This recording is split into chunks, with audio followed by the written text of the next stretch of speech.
네, 시청자 여러분 안녕하십니까? 주말 뉴스 BGM원입니다. 기아의 핵심 차세대 모델입니다. EV9이 드디어 베일을 벗었습니다. 가족 모두가 넉넉히 탈 수 있는 3열 전기 SUV입니다. 김홍모 기자입니다. 널찍한 차체와 금속 재질이 아닌 빛으로 꾸며지는 디지털 패턴 그릴. 컨셉차를 보는 듯한 미래지향적인 외관에 어울리는 사이드미러 카메라. 기아의 플래그십 전동화 모델 EV9이 베일을 벗었습니다. 3열 대형 SUV인 EV9은 99.8kW 배터리를 장착해 국내 기준 1회 충전 시 500km 이상 주행이 가능토록 개발 중입니다. 지난 2021년 출시했던 EV6는 기아가 새로운 브랜드로 재탄생하는 데 중요한 역할을 했다면 이번 출시되는 EV9은 기아 브랜드의 전동화 대전환에 있어 방점을 찍는 이정표로서의 역할을 할 예정입니다. 전동화 SUV가 갖춰야 하는 요소들을 재조명하고 미래 모빌리티에 영감을 주는 원천이 될 것입니다. 최근 미국, 유럽 등 글로벌 시장의 충돌 평가 테스트에서 우수한 성적을 받은 현대차 그룹은 EV9에도 초고장력 핫스탬핑 부품을 확대 적용하는 등 안정성 확보에 중점을 뒀습니다. 또한 측면 충돌 시 승객실 변형을 최소화하는 B필러 하단부 신규 연결 구조를 세계 최초로 적용했습니다. 2분기 중 출시될 EV9은 2륜, 4륜 모델을 시작으로 추후 GT라인 모델과 고성능 버전인 GT 모델도 선보일 예정입니다. 팍스경제TV 김홍모입니다. 국내 바이오 프린팅 전문 기업 로킷 헬스케어와 산업, 교육, 연구, 병원이 모여 K재생의료의 방향을 논의했습니다. 김효선 기자가 보도합니다. 로킷 헬스케어가 후원하고 바이오프린팅 재생의료연구회가 주최한 바이오프린팅 재생의료연구회 창립기념 심포지엄이 24일 서울대학교 융합의학기술원에서 개최됐습니다. 지금 윤석열 정부 들어와서도 재생의학 쪽에 대해서 많은 기금들이 투자되고 있고 그걸 중심으로 해서 연구계 그다음에 산업계가 모여서 한국이 바이오프린팅 재생의학의 성지로 가는 그러한 모멘텀이 되지 않을까. 실제로 2021년 정부는 보건복지부와 과학기술정보통신부를 주무부처로 범부처 재생의료기술개발산업단을 설립했으며 재생의료의 핵심과 원천 기술을 발굴 및 확보하고 재생의료 신기술에 대한 조기 임상 진입 기반을 조성하는 등 기술 확보와 임상 연계를 통한 재생의료 치료제를 확보하고 있습니다. 정부나 산업체가 이렇게 소통하고 연계하고 그런 일들을 해야 되겠죠. 우리나라에서는 가장 발전된 것이 바이오프린팅 같은 조직공학이니까 아마 이것을 중심으로 해서 세계적으로 확대하는 그런 일들을. 특히 이번 심포지엄의 후원을 맡은 로킷 헬스케어는 상용화된 자사의 3D 바이오 프린팅 기술을 소개했으며 환자 자신의 지방을 활용한 바이오 잉크로 면역 거부 반응을 없애고 차별성과 경쟁력 등이 세계에서 주목받고 있다고 알렸습니다. 또한 회사는 만성 신부전 환자를 위한 바이오 프린팅 재생의학과 글로벌 시장에 맞춘 플랫폼 구축을 진행하겠다는 계획을 발표했습니다. 특히 저희가 속한 아시아 퍼시픽 쪽은 굉장히 성장률이 가파르고 있는데요. 연평균 성장률 약 한 20% 이상으로 지금 성장을 하고 있고 앞으로 아시아뿐만 아니라 동남아시아 지역이라든지 이런 다방면으로 빠르게 더 성장할 것으로 예측하고 있습니다. 나라마다 규제도 각각이 따로 있고 거기에 따라가는 기술이라든지 인프라 구축에 좀 차이들이 있습니다. 다양한 인프라 구축과 연구 개발이 함께 이루어져 나가면 좋을 것 같습니다. 아울러 바제어는 이번 심포지엄을 통해 대한민국 재생의료산업의 경쟁력을 강화하기 위한 임상을 확대한다는 뜻을 밝혔으며 손상되는 장기의 치료, 재생을 도와 건강한 노후를 만들 수 있도록 노력하겠다고 밝혔습니다. 팍스경제TV 김효선입니다. 자, 이제 주주총회가 마무리되고 있습니다. 참 근데 이런 기업도 있습니다. 코스닥 기업이죠. 젠백스 링크가 이 주주들, 특히 이 소액 주주들을 농락했다는 그러한 이야기들이 나오고 있습니다. 그것도 주주총회장에서 말이죠. 자, 산업팀의 배석원 기자와 함께 이 부분 이야기 나눠보겠습니다. 배 기자, 현장 다녀왔죠? 네, 그렇습니다. 정말 그 주총이 정말 이래도 되나 싶을 정도로 이 젠백스링크의 주주총회는 시작하기까지 정말 오랜 시간이 걸렸습니다. 이 당초 젠백스링크의 주총 시작 시간은 오전 8시였는데 실제로 개최한 시간은 밤 9시가 다 된 8시 45분에서야 총회가 열린 겁니다. 그 사이 젠백스링크는 총 7번이나 주주총회를 연기했습니다. 이렇게 주주총회가 계속 지연되다 보니까 이제 참다 못한 주주들의 이제 항의가 빗발쳤던 이제 그런 현장이었습니다. 의장님 와서 인사를 먼저 해야 될 거 아니에요. 8시에 오늘 오전 8시부터 총회한다고 하는데 지금 저녁 8시 12시간이 넘었는데도 얼굴을 못 봤어요. 의장님을. 당장 나오라 하세요. 22시 넘으면 길바닥 여기 광장에서 하실 거예요? 자, 방금 영상을 보니까 이 주주들이 정말 화가 많이 난 것 같습니다. 무려 7번이나 총회를 연기했고 아침 8시에 모의를 해놓고 밤 8시 45분에 개최를 했다는 12시간이나 지나서 개최했다는 이런 말도 안 되는 어이가 없는 상황이 발생한 건데요. 그 이유가 도대체 뭡니까? 일단 회사 측은 이제 중복 이임장 등을 선별하는 시간이 오래 걸리게 됐다는 게 이제 지원 배경이라고 설명을 했습니다. 근데 이제 이에 대해서 주주들은 이제 처음부터 시간 끌기를 하는 건 아니냐면서 이제 의혹을 제기도 했습니다. 실제로 주총은 처음부터 굉장히 더디게 진행이 됐습니다. 이 접수증을 받고도 주총장에 입장하는 데만 수십여 분이 소요되기도 했고요. 이 접수가 끝났는데도 주주총회가 시작하지 않다 보니 일부 주주들은 사측이 검표 과정에서 꼼수를 부리는 게 아니냐면서 이제 검표장 진입을 시도하다 이제 저지가 당하는 일이 이제 펼쳐지기도 했습니다. 네. 지금 이 젠백스링크는 공시에서도 알 수 있듯이 소액주주 연합 등이 이 회사 측에게 회사 경영진 이제 내려와라 이렇게 요구하고 있는 그런 상황이었습니다. 우리 시청자 여러분들도 아실 겁니다. 자, 그럼 지연도 지연이지만 이 주주들을 대하는 사측의 태도, 그것도 참 문제이지 않습니까? 네, 그렇습니다. 그 현장에 일찍 도착한 주주들은 이제 7시 전부터 와 계셨던 분들도 있었거든요. 그런데 먼저 접수증을 받아 들고서도 이제 사측이 주총장을 입장하지 허용하지 않았기 때문에 이제 복도에 이제 주주들을 세워두기도 했었고요.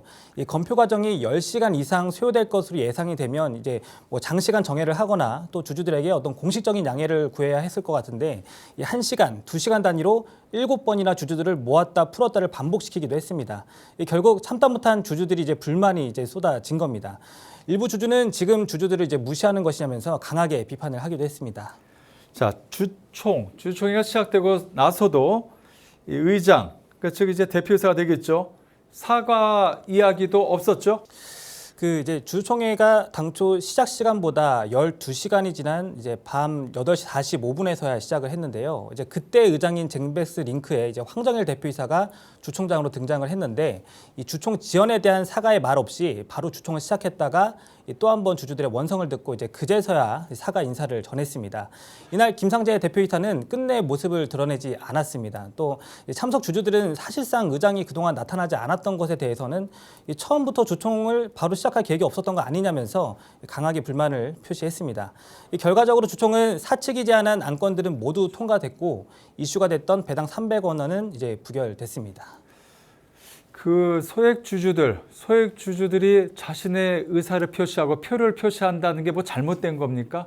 어떻게 아침 8시에 갔는데 대표이사는 12시간 보이지 않다가 밤 9시가 다 돼서 나타나서 그때 뭔가를 해보겠다는 그런 제스처를 취하고 소액주주들은 12시간 넘게 라면 먹고 그러면서 현장에서 대기하고 있고 이게 대한민국에서 이런 일이 있을 수 있을지 참 이상한 일도 많이 발생을 합니다. 이건 뭔가 회사 측에서 책임을 져야 될 문제가 아닌가 이 방송을 통해서 다시 한번 이야기를 해봅니다. 지금까지 배석원 기자였습니다. 수고하셨습니다.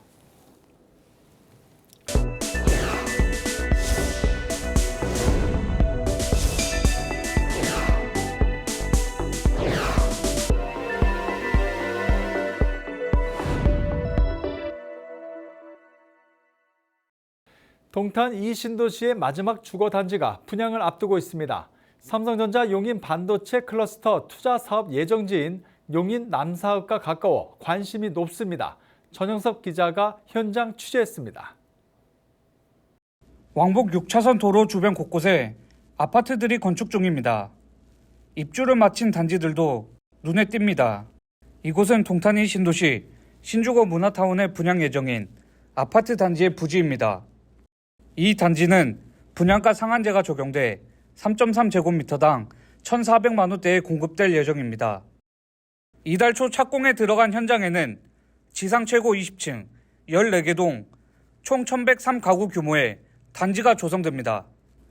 약 1만 7천 가구가 들어서는 신주거 문화타운은 최근 정부의 부동산 규제 완화 정책과 용인 반도체 클러스터 조성 소식에 수요자들의 관심을 끌고 있습니다.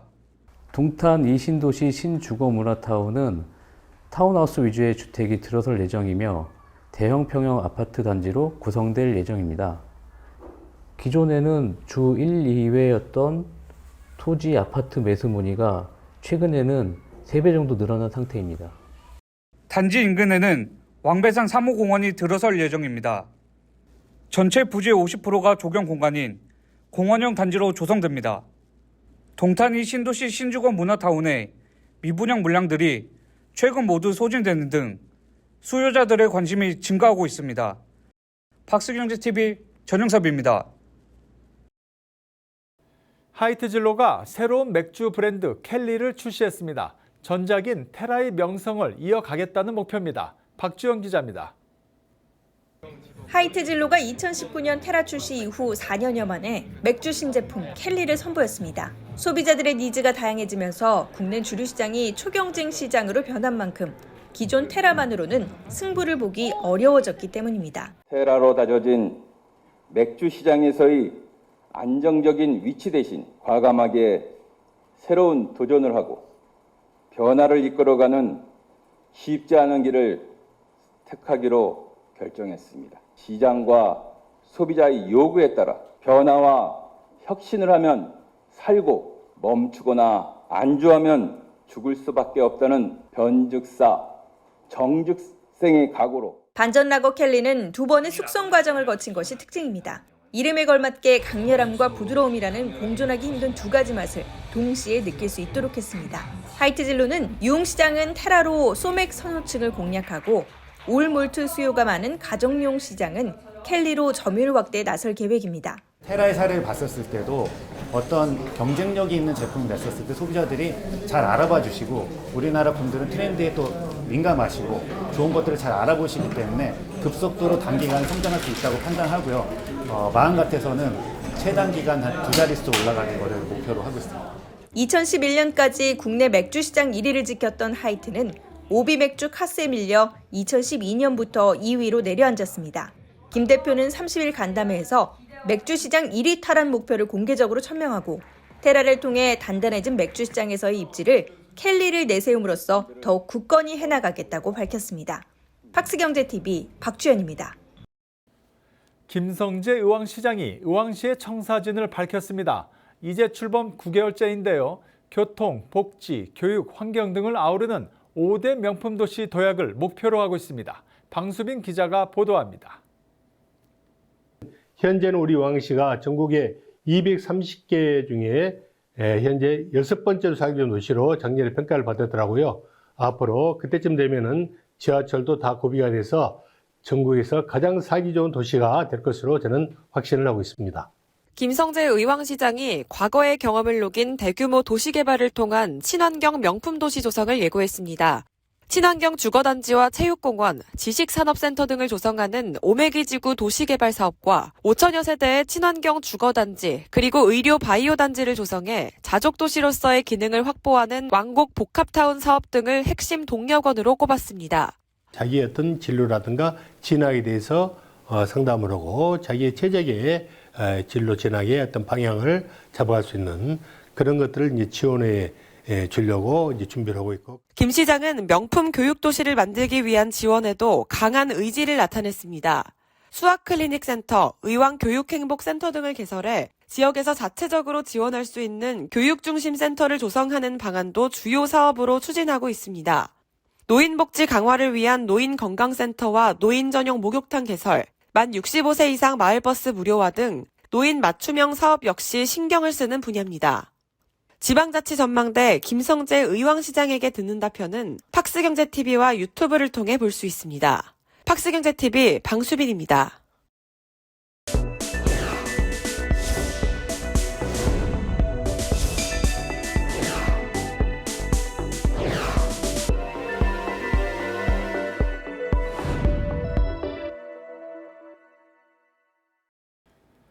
하나은행이 아트뱅크로 도약하기 위해 미술품 신탁 사업을 꺼내 들었습니다. 김하슬 기자가 이재철 하나은행 신탁사업본부장을 만나 미술시장 선점 전략을 들어봤습니다. 비즈 초대석입니다.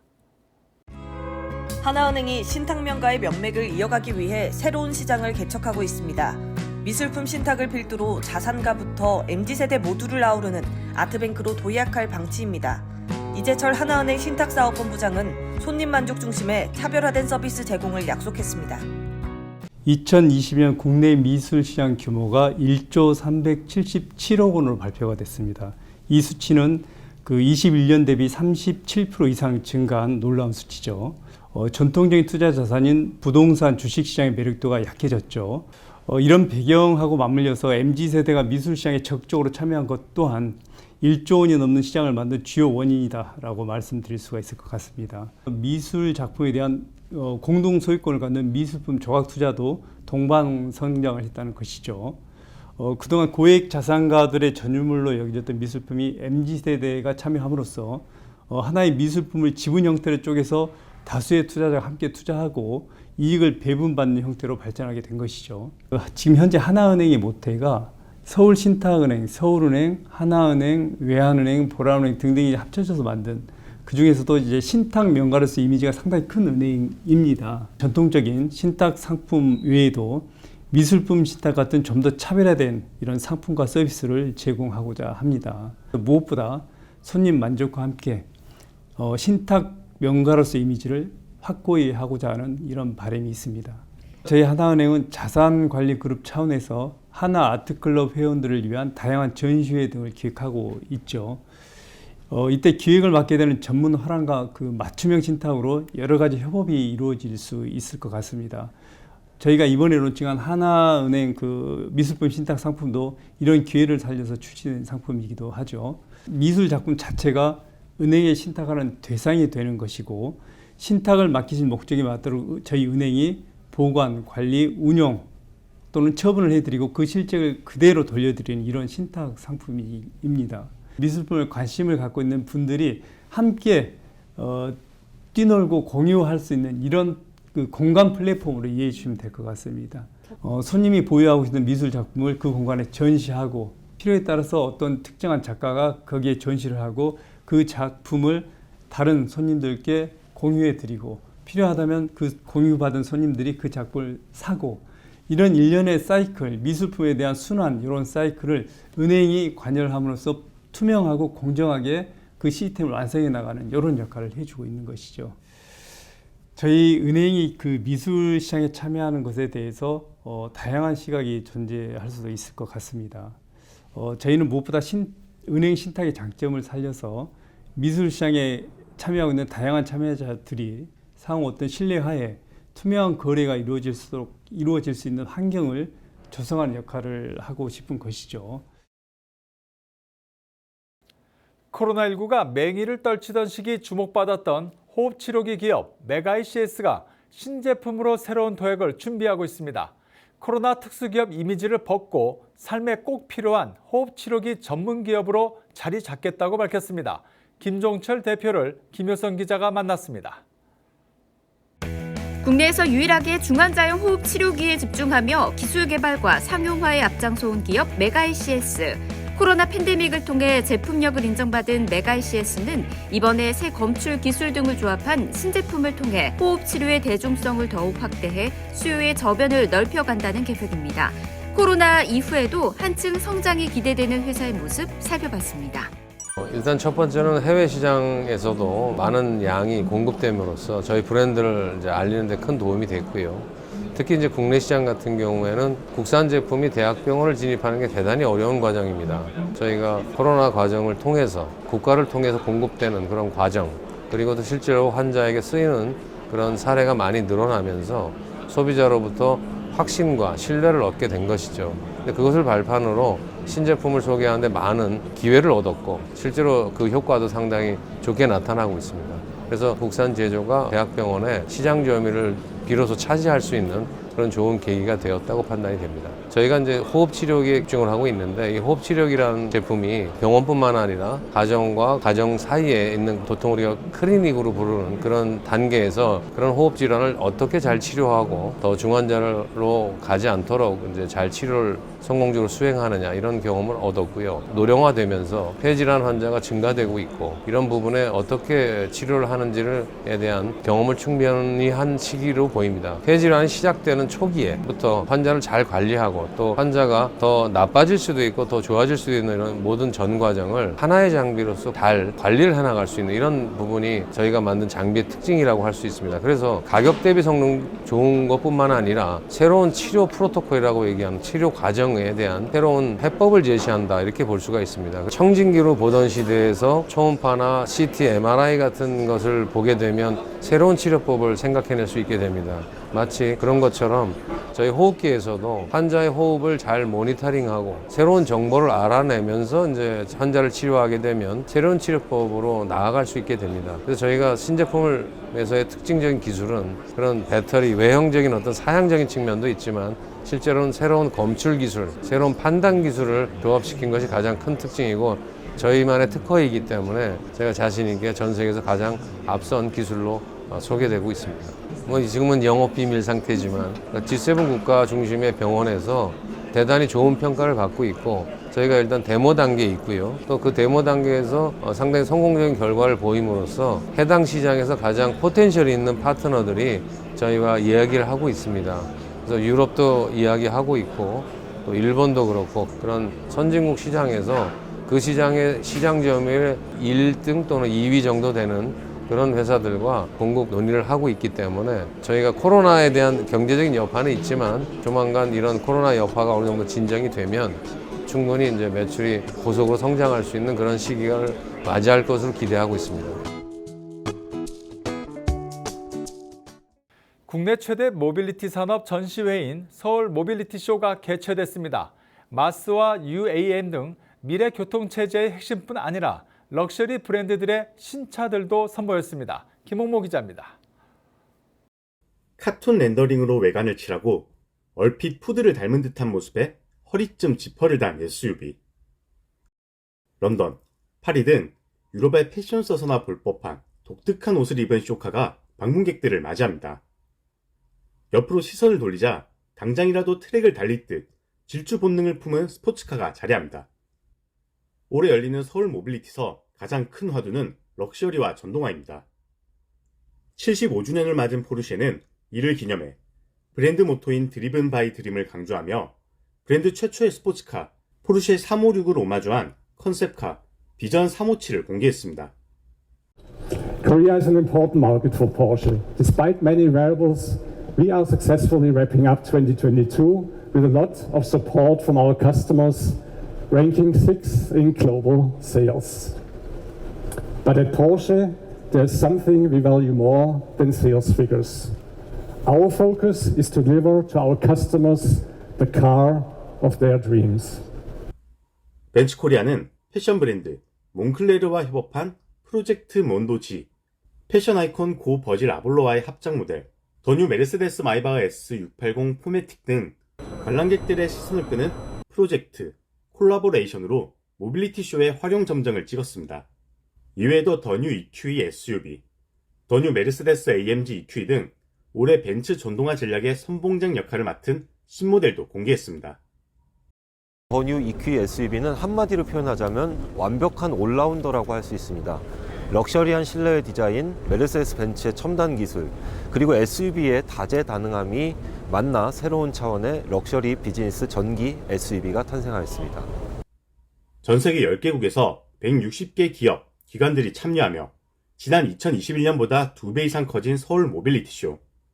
모빌리티 신기술을 한자리에서 만날 수 있는 특별한 공간에서 럭셔리 브랜드의 존재감은 여전합니다. 팍스 경제TV 김홍무입니다. 수마로 깊은 상처를 입었던 포스코가 완전히 정상화됐습니다. 135일 만의 기적입니다. 그곳에서 복구하신 직원분들 정말 고생 많으셨습니다. 배석원 기자가 포항 현지 취재했습니다. 지난해 9월 포스코의 포항제철소 모습입니다. 제11호 태풍 흰남노의 위력으로 포항시 지방하천인 냉천이 범람하면서 엄청난 양의 흙탕물이 포항 제철소를 강타했습니다. 포항 제철소에 1시간도 채 안 돼 들어찬 물의 양만 약 620만 톤 수준. 사전 대비에도 불구하고 제철소 곳곳이 물바다로 변했습니다. 창사일에 닥친 초유의 수마에 쇳물 생산 49년 만에 가동을 중단하기도 했습니다. 임직원들의 심정도 참담함 그 자체였습니다. 희망좀 남겼는데 정말로 답답하고 막 정말 눈물 나면서 굉장히 참담한 마음이 들어가지고. 침수 발생 7개월이 흐른 지금 포스코 포항제철소는 언제 수해가 있었냐는 듯 조업이 한창입니다. 순차적인 복구를 통해 지난 1월 19일 17개 아변공장 복구를 모두 마무리하고 20일부터 정상조업을 시작한 겁니다. 생산과 품질, 설비도 모두 정상 수준까지 올라왔습니다. 침수 발생 135일 만에 포스코그룹 전 임직원과 민간군이 함께 일궈낸 그야말로 기적 같은 일입니다. 이 기간 한 건의 중대재해 사고도 발생하지 않았습니다. 피해복구 최전선에 서 있던 포스코 임직원들은 그간의 소회를 전하며 눈시울을 붉히기도 했습니다.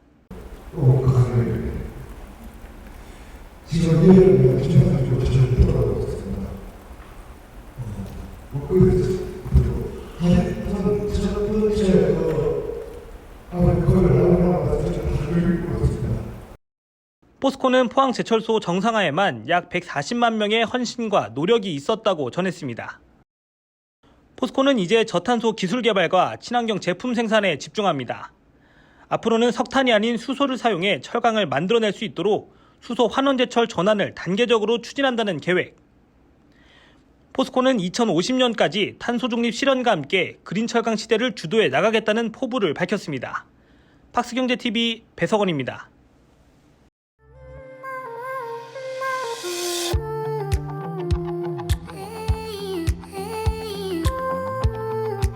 매년 식목일을 앞두고 진행해온 희망의 나무 나누기 올해로 15년째를 맞이했습니다. 이번에도 많은 분들이 오셔서 청정지구를 만들기 위한 실천에 동참해 주셨습니다.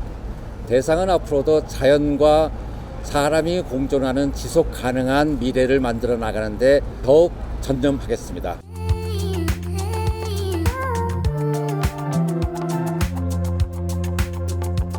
앵두하고 받았거든요.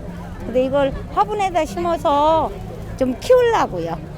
이쁘게 키워서 다듬어서 한번 아파트라 집에서 좀 화분 큰 거에다 키워보려고요. 집에서 심으려고요. 이쁘게요. 크게요. 어머니가 가면 좋아할 거예요. 잘 키울 거예요.